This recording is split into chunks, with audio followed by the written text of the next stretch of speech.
الحمد لله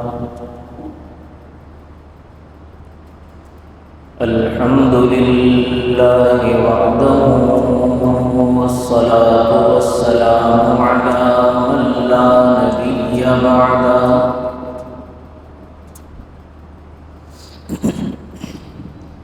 وعلى آله وأصحابه الذين أوفوا عهده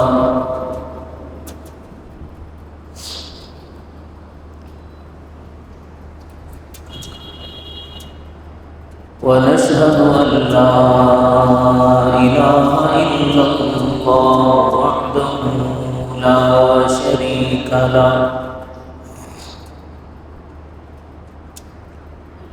وحده لا شريك له في الخلق والأمر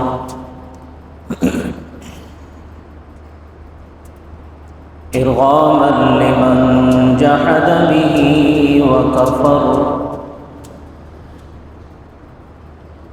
ونشهد أن سيدنا ومولانا محمدا عبده ورسوله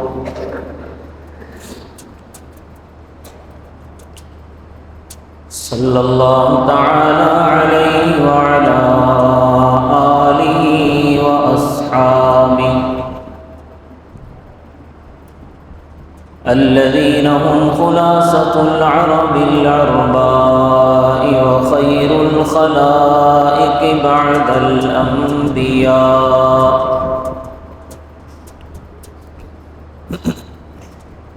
وهم كالنجوم في السماء للاهتداء والاقتداء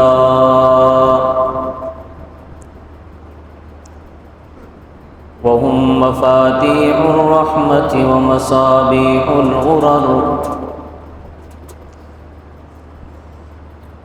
أعوذ بالله من الشيطان الرجيم بسم الله الرحمن الرحيم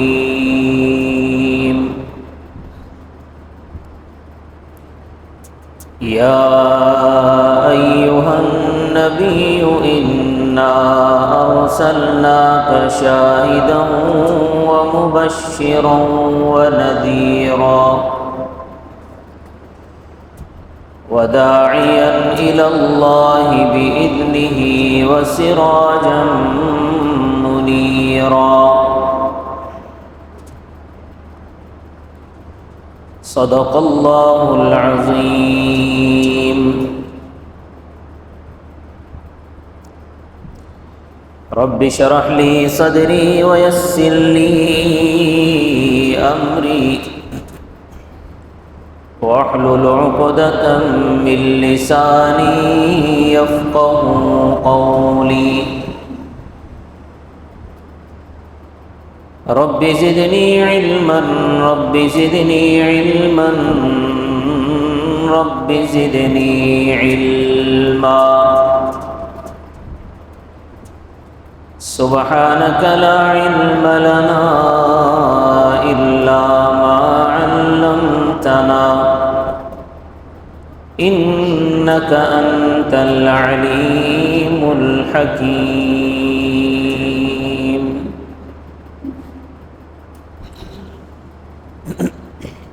تمام حضرات درود شریف اللهم صل على محمد وعلى آل محمد كما صليت على إبراهيم وعلى آل إبراهيم إنك حميد مجيد اللهم بارك على محمد وعلى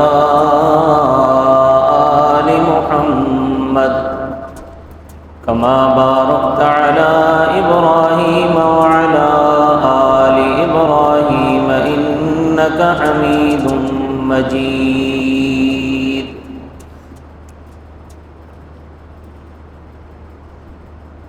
معزز سامعین گرامی قدر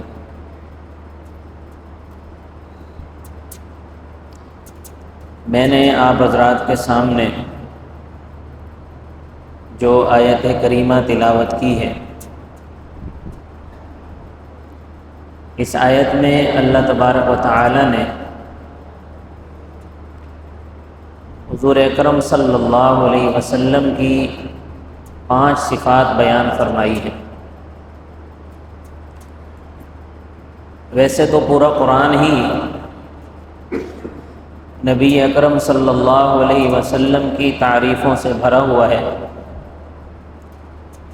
لیکن اس آیت میں تو گویا اللہ تبارک و تعالی نے سمندر کوزے میں بند کر دیا۔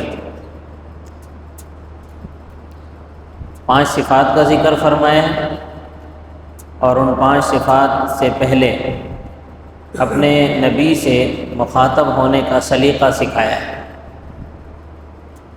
میرے نبی سے مخاطب کیسے ہونا ہے۔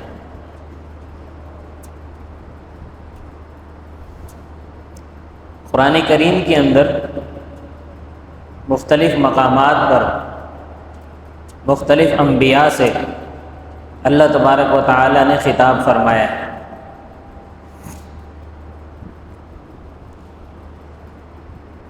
لیکن تمام انبیاء کو اللہ نے نام لے کر خطاب فرمایا۔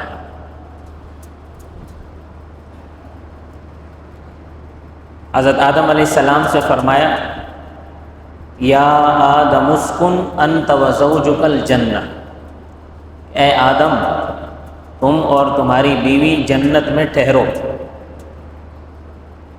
معلوم ہوا کہ آدم علیہ السلام کو اللہ پاک نے نام لے کر خطاب کیا۔ حضرت نوح علیہ السلام جب قوم نوح غرق ہونے لگی، حضرت نوح علیہ السلام کا بیٹا جو کہ نافرمان تھا، کافر تھا، اسے نوح علیہ السلام نے فرمایا کہ تو کشتی میں آ جا، ہمارے ساتھ سوار ہو جا، ورنہ تو بھی ڈوب جائے گا۔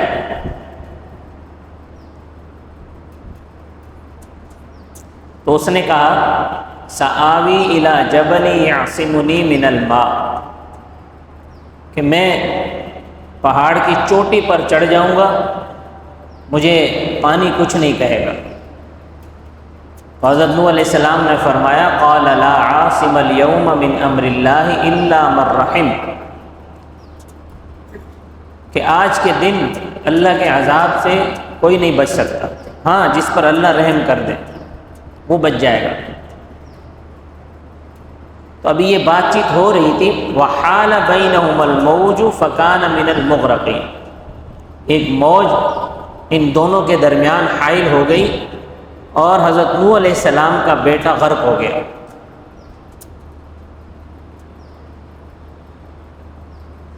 تو حضرت نوح علیہ السلام نے اللہ سے فریاد کی ان ابنی من اہلی، کہ اے پروردگار میرا بیٹا تو میرے اہل میں سے تھا،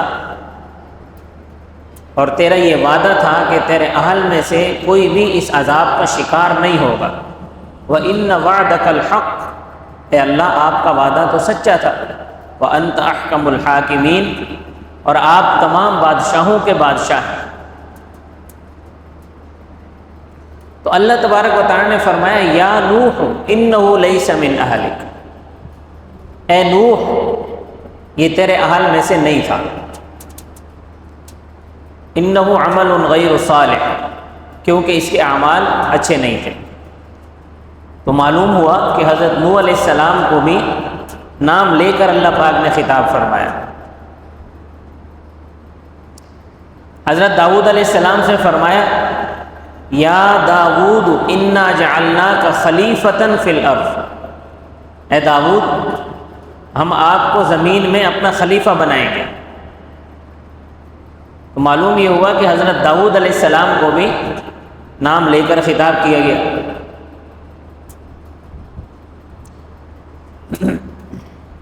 حضرت ابراہیم علیہ السلام سے فرمایا یا ابراہیم اعرض عن ھذا، معلوم ہوا کہ ابراہیم علیہ السلام کو بھی نام لے کر خطاب فرمایا۔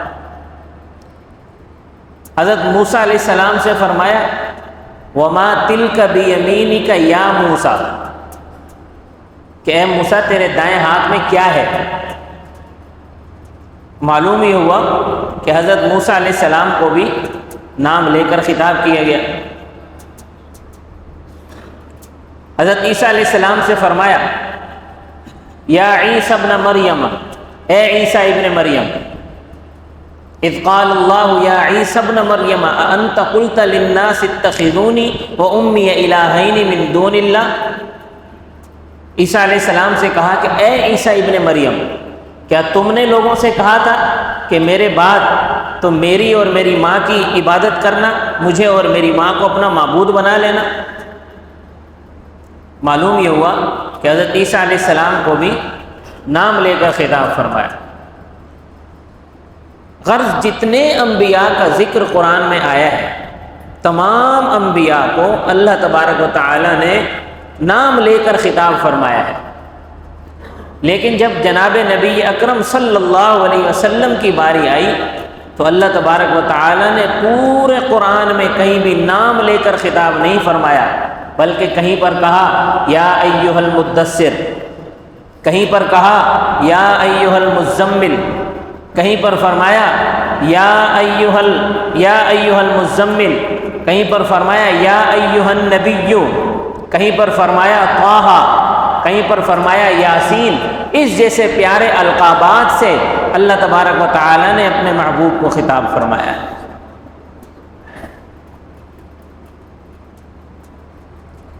تو خطاب کرنے کا سلیقہ اللہ تبارک و تعالی نے سکھایا ہے کہ میرے محبوب کو، میرے اس آخری نبی کو جب بھی تم نے خطاب کرنا ہو تو نام لے کر خطاب نہیں کرنا۔ اگر نام لے کر خطاب کرنا ہوتا تو میں اللہ خطاب کرتا نام لے کر۔ اللہ نے پورے قرآن میں کہیں بھی یا محمد نہیں کہا، یا احمد نہیں کہا، بلکہ القابات سے اللہ تبارک و تعالی نے یاد کیا۔ تو یہ گویا لوگوں کو تعلیم ہے۔ کچھ لوگ تھے جو دیہات سے آتے تھے، وہ نبی اکرم صلی اللہ علیہ وسلم کو نام لے کر پکارتے تھے، تو اللہ تبارک و تعالی نے انہیں سختی سے منع فرما دیا، فرمایا کہ یہ جو لوگ دیواروں کے پیچھے سے کھڑے ہو کر آپ کو پکارتے ہیں، یہ اس طرح نہ پکارا کریں۔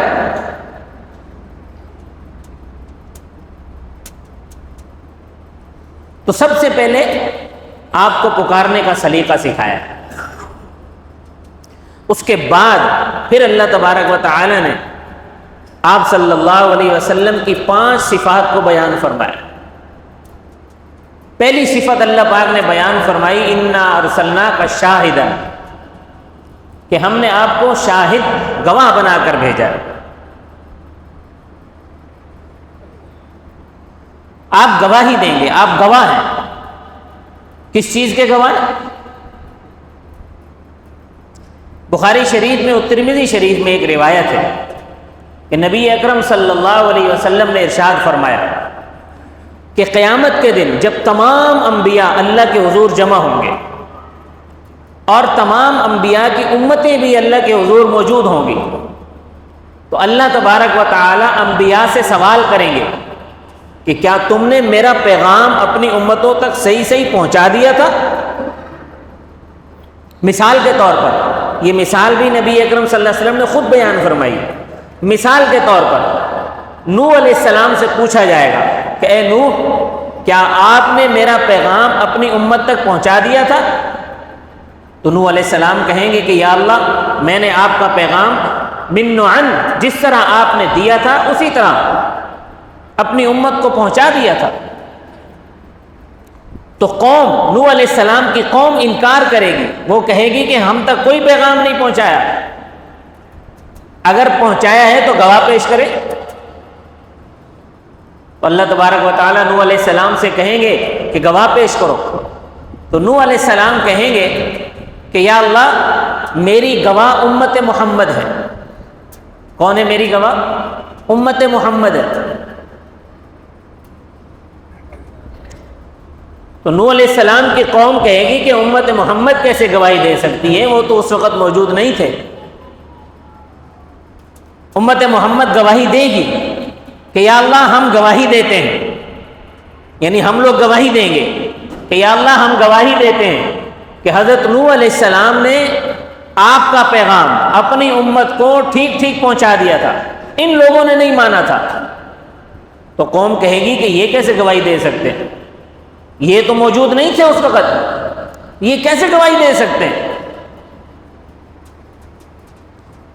تو امت محمدیہ یہ کہے گی کہ ہاں ہم موجود تو نہیں تھے، اس وقت موجود تو نہیں تھے، لیکن ہمیں ہمارے نبی نے بتایا ہے کہ حضرت نوح علیہ السلام نے اپنا پیغام، اللہ کا پیغام امت کو پہنچا دیا تھا، اور اللہ تبارک و تعالی نے قرآن کے اندر اس بات کو بیان فرمایا ہے کہ نوح علیہ السلام نے اللہ کا پیغام اپنی امت کو پہنچا دیا تھا۔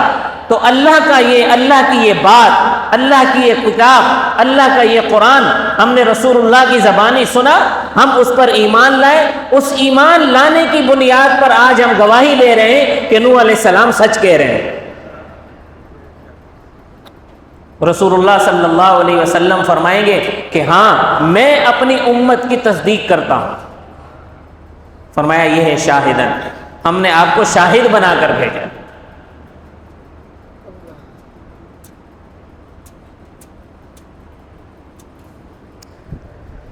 بعض لوگ شاہدن سے حاضر و ناظر ہونے کا مسئلہ بھی نکالتے ہیں، دلیل نکالتے ہیں کہ چونکہ گواہ کا موقع پر موجود ہونا ضروری ہے، تو آپ صلی اللہ علیہ وسلم موقع پر موجود ہیں جبھی تو اپنی امت کی گواہی دیں گے۔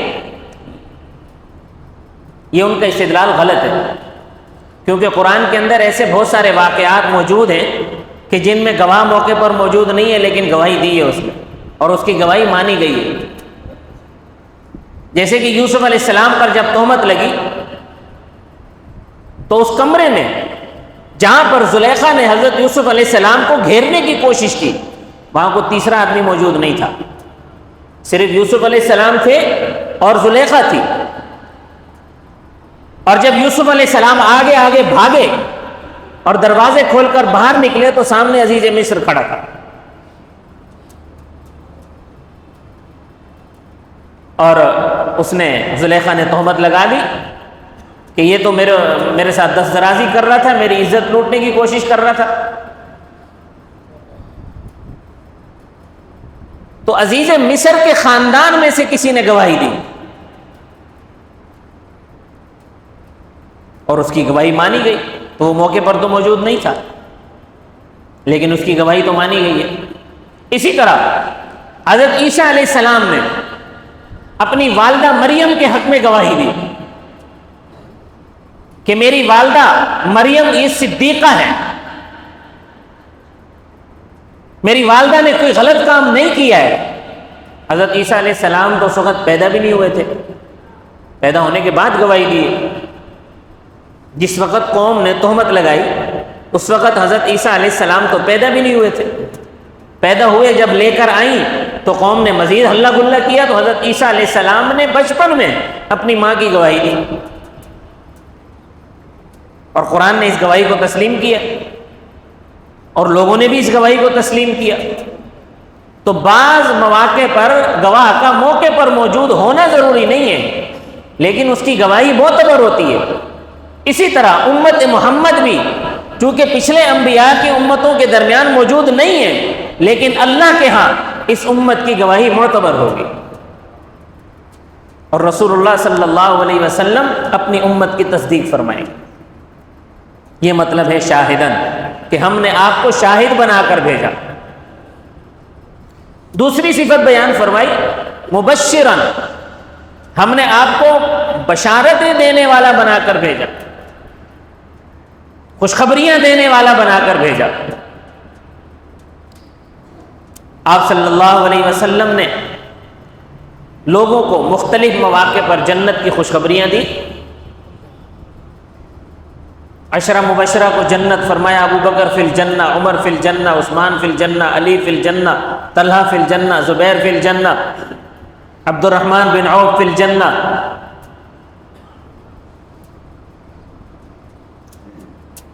مختلف مواقع پر صحابہ کرام کو جنت کی خوشخبریاں دی اور آج تک وہ خوشخبریاں موجود ہیں۔ آپ خشوع خضوع سے نماز پڑھو اللہ راضی ہو جائے گا، یہ خوشخبری ہے۔ اعمال صالحہ کرو جنت میں جاؤ گے، یہ خوشخبری ہے۔ ومبشرا، آپ بشارتیں دینے والے بنا کر بھیجے گئے، اعمال صالحہ کے ساتھ اللہ تبارک و تعالی آپ صلی اللہ علیہ وسلم نے جنت کی بشارتیں دی ہیں، عذاب سے چھٹکارے کی بشارتیں دی ہیں۔ تیسری صفت بیان فرمائی نذیراً، ہم نے آپ کو ڈرانے والا بنا کر بھیجا۔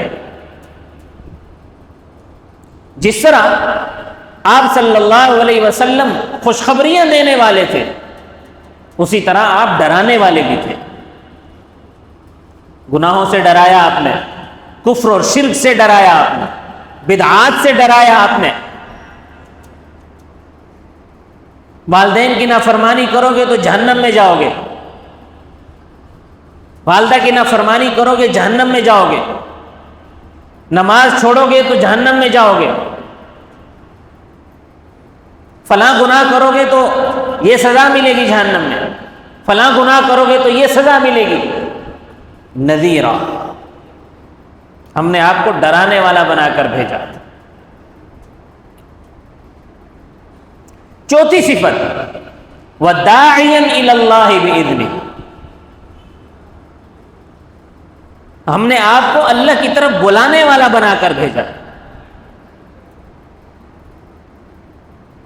علامہ ابن کثیر رحمۃ اللہ علیہ نے لکھا ہے داعیا الی اللہ باذنی ای وداعیا للخلق الی عبادت ربہم، کہ ہم نے آپ کو مخلوق کو رب کی عبادت کی طرف بلانے والا بنا کر بھیجا۔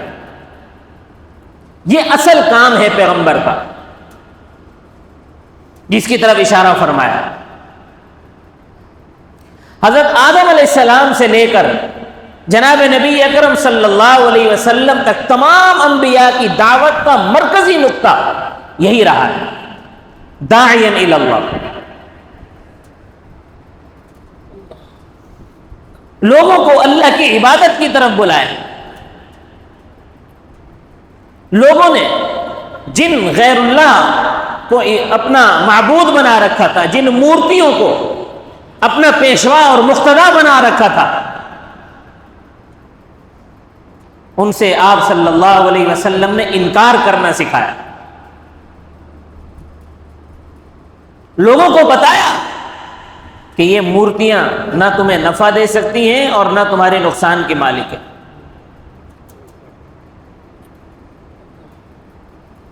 یہ ایک مچھر کا پر نہیں بنا سکتی، مچھر کا پر جو بالکل حقیر سی چیز ہے، بلکہ یہ بھی بہت بڑی بات ہے، ایک مکھی اگر تم سے کچھ چھین کر لے جائے وہ بھی اس سے واپس نہیں لے سکتی۔ مکھی کیا لے جا سکتی ہے؟ ایک ذرے سے بھی کم۔ تو مکھی جو اٹھا کر لے جائے وہ تک واپس نہیں لے سکتے، تو یہ کیسے معبود ہے؟ تو جو مکھی سے کچھ، مکھی جو ان کے حصے میں سے اٹھا کر لے جائے اس سے واپس نہیں لے سکتے، وہ تمہارے لیے کیسے حاجت روا ہو گئے؟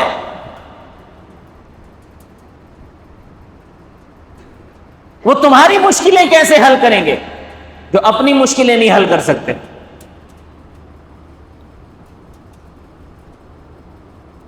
وَدَاعِيًا إِلَى اللَّهِ، ہم نے آپ کو اللہ کی طرف بلانے والا بنا کر بھیجا۔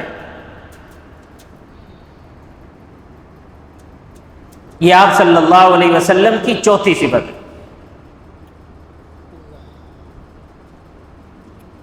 وَسِرَاجًا مُنِيرًا، اور ہم نے آپ کو سراج منیر بنا کر بھیجا ہے۔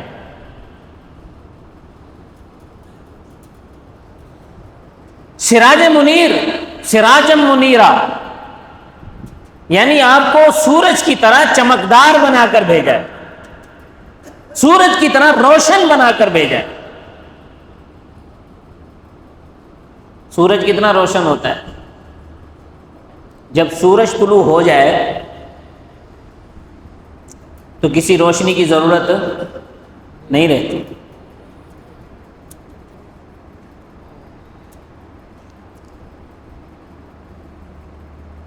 تو اگر کوئی سورج طلوع ہونے کے بعد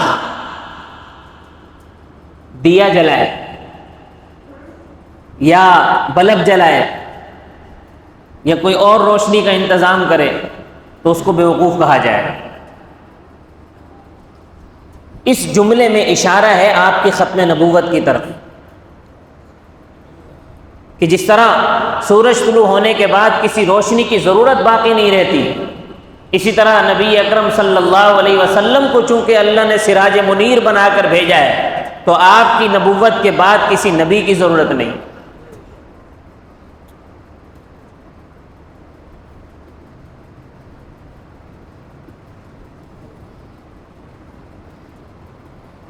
اور اس میں کئی نقطے بھی ہیں۔ سورج جب طلوع ہوتا ہے، سورج کے طلوع ہونے سے پہلے آپ نے دیکھا ہوگا کہ سرخی سی ہوتی ہے، پہلے سرخی آتی ہے، اس کے بعد سورج طلوع ہوتا ہے۔ تو نبی اکرم صلی اللہ علیہ وسلم کا سورج، نبوت کا سورج، سراج منیر کے طلوع ہونے سے پہلے شفق کا کام کیا حضرت عیسیٰ علیہ السلام۔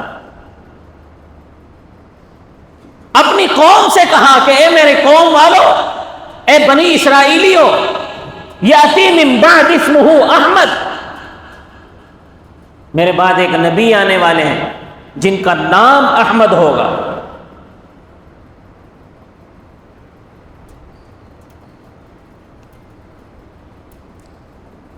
اور جب سورج غروب ہوتا ہے تو اس وقت بھی ایک سرخی ہوتی ہے سورج غروب ہونے کے بعد۔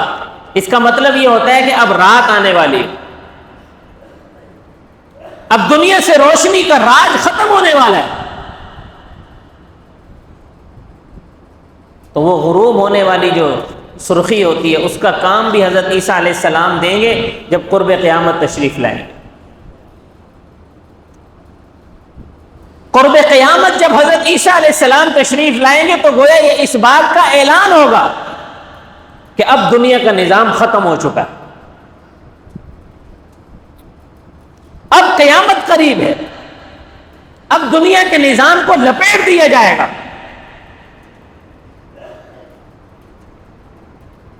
یہ دونوں کام حضرت عیسیٰ علیہ السلام کریں گے، اور حضرت عیسیٰ علیہ السلام کے دونوں طرف کا درمیان کا جو زمانہ ہے یہ سراج منیر کا زمانہ ہے۔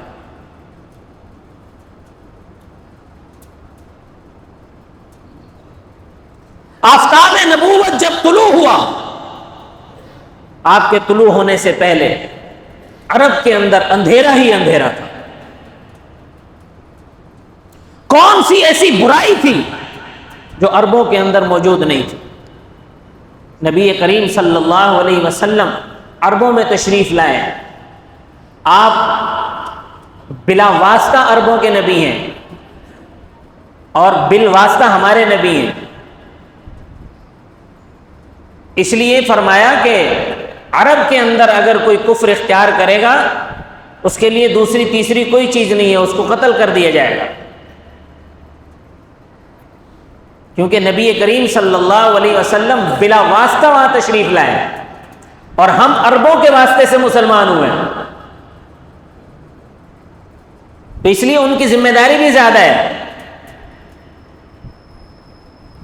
تو جب آپ صلی اللہ علیہ وسلم اس زمانے میں تشریف لائے تو رات کی تاریکی، جس طرح رات میں تاریکی ہوتی ہے اس طرح کی تاریکی چھائی ہوئی تھی، ماحول میں تاریکی تھی، گھروں میں تاریکیاں چھائی ہوئی تھی، معیشت میں تاریکیاں چھائی ہوئی تھی، علاقوں میں محلوں میں تاریکیاں چھائی ہوئی تھی، طبیعتوں میں تاریکیاں چھائی ہوئی تھی، اخلاق میں تاریکیاں تھیں، دنیا جہان کے رذائل ان کے اندر موجود تھے۔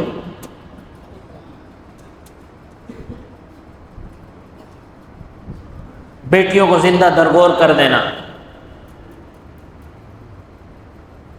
ان کی بھی عجیب طبیعت تھی، اپنی بیٹی کو زندہ درگور کر دیتے تھے، اللہ کے لیے بیٹیاں بناتے تھے، کہتے تھے کہ فرشتے اللہ کی بیٹیاں ہیں، اپنے لیے بیٹے پسند اور اللہ کے لیے بیٹیاں۔ تو بیٹیوں کو زندہ درگور کر دینا اگر کسی کی بیٹی پیدا ہو جاتی تو وہ منہ چھپائے پھرتا تھا کہ لوگ کیا کہیں گے، بیٹی پیدا ہو گئی۔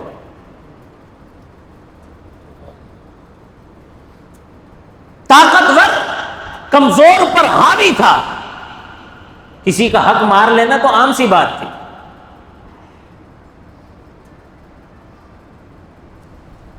ذرا ذرا سی بات پر اگر لڑ پڑے تو وہ لڑائیاں نسلوں تک چلتی تھی، عداوتیں نسلوں تک چلتی تھی۔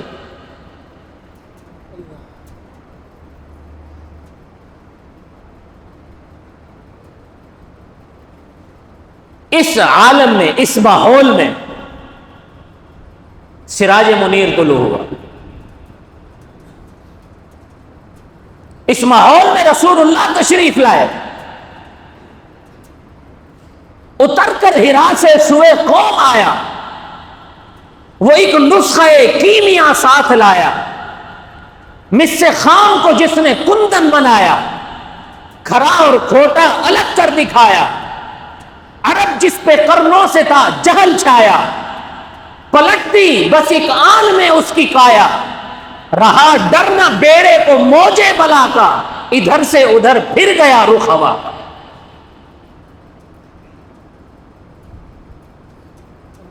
اس عالم میں سراج منیر طلوع ہوا۔ تو سراج منیر جب طلوع ہوا اور پھر طلوع ہونے کے بعد انہیں بیٹی کی عظمت بتائی، ماں کی عظمت بتائی، مظلوم کی بد دعاؤں سے ڈرایا، جو معمولی معمولی بات پر صدیوں لڑتے رہتے تھے انہیں آپس میں بھائی بھائی بنا دیا۔ یہ جو دلوں میں تاریکیاں چھائی ہوئی تھیں، دماغوں کے اندر جو تاریکیاں چھائی ہوئی تھیں، ان تاریکیوں کو اس سراج منیر نے ختم کر کے ان کو بھی چمکا دیا۔ منیر کا مطلب ہوتا ہے چمکانے والا، سراج کہتے ہیں سورج کو، اور منیرہ چمکانے والا۔ یہ نہیں کہ صرف خود چمکدار تھے، بلکہ جو ساتھ لگے اللہ رسول اللہ نے انہیں بھی چمکا دیا۔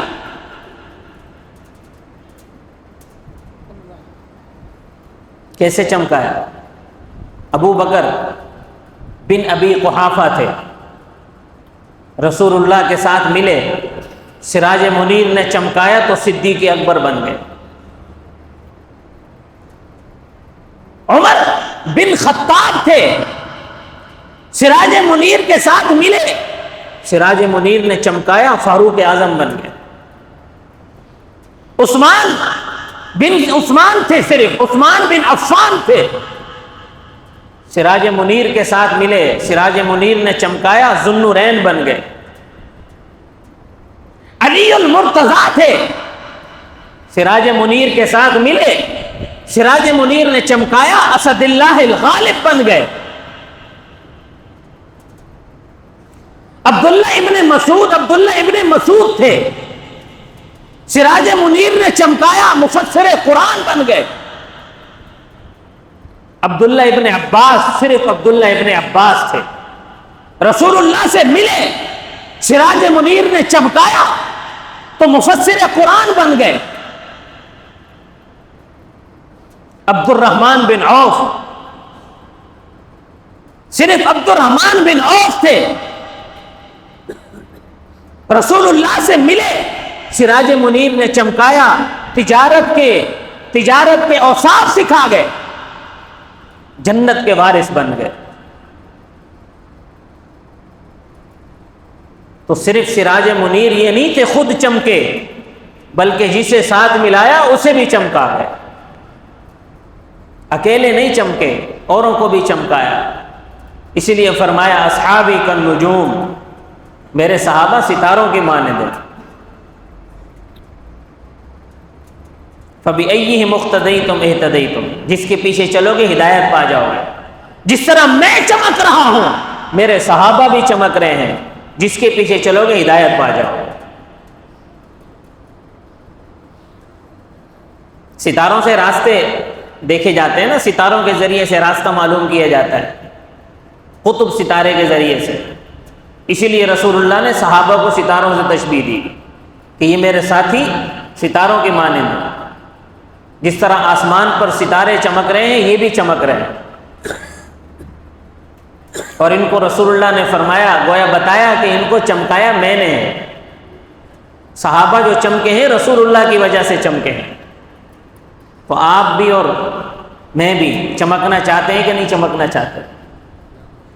اب یہ سراج منیر کی چمک ختم نہیں ہوئی ہے، یہ قیامت تک رہے گی۔ آج بھی آپ کے لیے بھی چمکنے کا موقع ہے، ان کے بتائے ہوئے طریقوں پر چلو، ان کی سنتوں پر عمل کرو، جس کام سے جس راستے پر جانے سے انہوں نے روکا ہے اس سے رک جاؤ۔ صحابہ تو رک گئے تھے، رسول اللہ نے صحابہ کو بتایا کہ فلاں کام کرو گے تو اللہ ناراض ہوگا، وہ یک لخت رک گئے تو وہ چمک گئے۔ تو آپ بھی گناہ کے کام چھوڑ دیں گے، نماز پابندی سے پڑھیں گے، فرائض پابندی سے ادا کریں گے، نوافل کا اہتمام کریں گے، سنتوں پر عمل کریں گے تو آپ بھی چمک جائیں گے۔ تو یہ چمک آج بھی ہے اور قیامت تک رہے گی۔ فرمایا سراجا منیرا، ہم نے آپ کو سراج منیر بنا کر بھیجا۔